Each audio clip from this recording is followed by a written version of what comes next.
بسم اللہ الرحمن الرحیم۔ ناظرین السلام علیکم، خوش آمدید کہتے ہیں آپ کو اپنے یوٹیوب چینل دی ویزیبل فیکٹ میں۔ ناظرین، وہی ہوا جس کا ڈر تھا جناب۔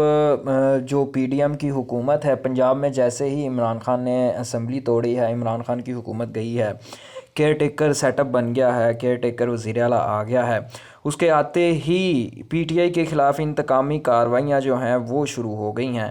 اور ان انتقامی کارروائیوں میں سب سے پہلے جو نشانہ بنے ہیں جناب، وہ فواد چودھری صاحب بنے ہیں۔ فواد چودھری صاحب جو ہیں ان کو رات گئے پولیس نے جو ہے وہ ان کی رہائش گاہ سے اٹھا لیا، اس کے بعد پھر نہ جانے کہاں پہ کس نامعلوم مقام پر لے گئے۔ اس کے بعد جو ہے جناب، اس نامعلوم مقام سے ان کو عدالت میں جب پیش کیا جانا تھا تو عدالت بار بار کہتی رہی کہ ان کو عدالت میں پیش کیا جائے، لیکن ان کو عدالت میں نہیں پیش کیا گیا، اور پھر کچھ یوں ہوا کہ عدالت نے ان کا کیس سننے سے انکار کر دیا۔ یہ کیا واقعہ ہوا؟ عدالت نے ان کا کیس سننے سے کیوں انکار کیا ہے؟ اس کے علاوہ جناب عمران خان نے پھر فوری طور پر ہنگامی ایک پریس کانفرنس کی فواد چودھری کی گرفتاری پر، اور اس گرفتاری میں پھر عمران خان نے کیا کہا اور عمران خان نے اداروں کو کس طرح تنقید کا نشانہ بنایا، ان کو ان کی اوقات دکھائی ہے، وہ بھی ہم آپ کو بتائیں گے۔ اس کے علاوہ ایک اہم خبر ہے کہ پاکستان کے انٹیلیجنس اداروں نے ایک اہم کامیابی حاصل کی ہے، وہ ہم آپ کے ساتھ شیئر کریں گے۔ تو ان تمام خبروں کی تفصیلات جاننے کے لیے ہمارے ساتھ آخر تک جڑے رہیے گا، ہم آپ کو ان تمام خبروں کی تفصیلات سے آگاہ کریں گے۔ سب سے پہلے تو جناب آپ کو بتاتے چلیں کہ سابق وزیر اعظم عمران خان نے کہا ہے کہ میری آواز بند کرنے کی کوشش کی جا رہی ہے، مجھے جیل سے کوئی ڈر نہیں، موت بہت قریب سے دیکھی ہے۔ عمران خان کا کہنا تھا کہ ظلم اور ناانصافی کے خلاف کھڑا ہونا جہاد ہے۔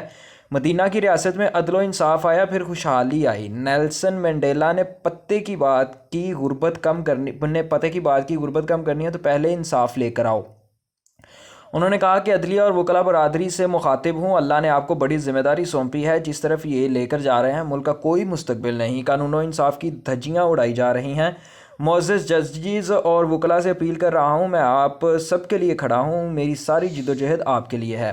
ان کا کہنا تھا میری آواز بھی بند کرنے کی کوشش کی جا رہی ہے۔ فواد چودھری کو کیوں گرفتار کیا گیا؟ اس نے کون سا جرم کیا؟ کسی جمہوریت میں یہ جرم ہوتا ہے کہ اس نے چیف الیکشن کمشنر کو منشی کہہ دیا؟ اعظم سواتی کا کیا قصور ہے کہ اس نے کہہ دیا کہ سابق آرمی چیف نے این آر او 2 دیا؟ شہباز گل ارشد شریف کے ساتھ کیا کیا گیا؟ بچہ بچہ جانتا ہے ارشد شریف جیسا خوددار دیانتدار محب وطن شاید ہی کوئی صحافی آیا ہو۔ مجھ پر قاتلانہ حملہ کیوں کیا گیا؟ میں نے کیا جرم کیا تھا؟ قوم کو کہہ رہا ہوں، آپ کے مستقبل آپ کے ہاتھ میں ہے، آپ اللہ کے بعد اس ملک کے وارث ہیں۔ یہ عمران خان نے اپنی آج کی پریس کانفرنس میں کہا۔ اس کے بعد جو سب سے اہم خبر ہے کہ پاکستانی انٹیلیجنس اداروں کو جو ہے وہ ایک بڑی کامیابی ملی ہے، اور وہ ہوا یہ ہے کہ پاکستان کے انٹیلیجنس اداروں نے بھارت کے فالس فلیگ آپریشن منصوبے کا پتہ چلا لیا۔ بھارتی یوم جمہوریہ کے موقع پر مقبوضہ کشمیر میں مبینہ در اندازی کا ڈرامہ بنایا گیا ہے، اور مقبوضہ کشمیر میں بھارتی فوج اور پولیس کے ذریعے کارروائی کی منصوبہ بندی کی گئی ہے۔ بھارت نے false flag operation line of control کے پونچھ سیکٹر میں پلان کیا۔ پاکستانی انٹیلیجنس اداروں نے بھارتی منصوبے کے 3 اہم کرداروں کا بھی پتہ چلا لیا۔ بھارت کی 93 انفینٹری بریگیڈ کا ایجنٹ بشیر اور 2 ساتھی عالم اور اسلم فالس فلیگ آپریشن کے مرکزی کردار ہیں۔ بشیر کا مقامی افراد کے ذریعے جشکوال آزاد کشمیر سائٹ سے آئی ای ڈیز نصب کر کے مقبوضہ کشمیر میں داخلے کا پلان ہے۔ بھارتی منصوبے کے تحت مسجد کے قریب اس کارروائی کو ناکام بنایا دکھایا جائے گا۔ منصوبے کے تحت بھارتی فوج اور پولیس جعلی برآمدگی بھی ظاہر کرے گی۔ خیال رہے کہ کل 26 جنوری کو بھارت کا یوم جمہوریہ منایا جائے گا۔ اب آ جاتے ہیں جناب کہ جج نے فواد چودھری کا کیس سننے سے انکار کیوں کیا؟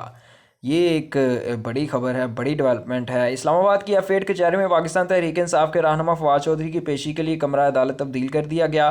رش ہونے اور جگہ تنگ ہونے کے باعث کمرہ عدالت تبدیل کیا گیا۔ مجسٹریٹ نوید خان کا کہنا تھا کہ کورٹ روم دوسرے فلور پر ہے، مشکلات ہوں گی۔ شبیر بھٹی کی عدالت گراؤنڈ فلور پر ہے، آسانی ہوگی۔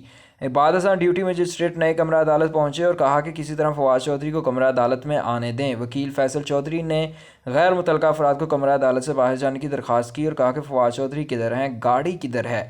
ہم انہیں لے آتے ہیں۔ مجسٹریٹ نے ریمارکس دیے کہ کمرہ عدالت میں جگہ بنے گی تو فواد کو لے کر آئیں گے، ہم لوگ ہوں گے کورٹ میں تو انہیں لے آئیں گے۔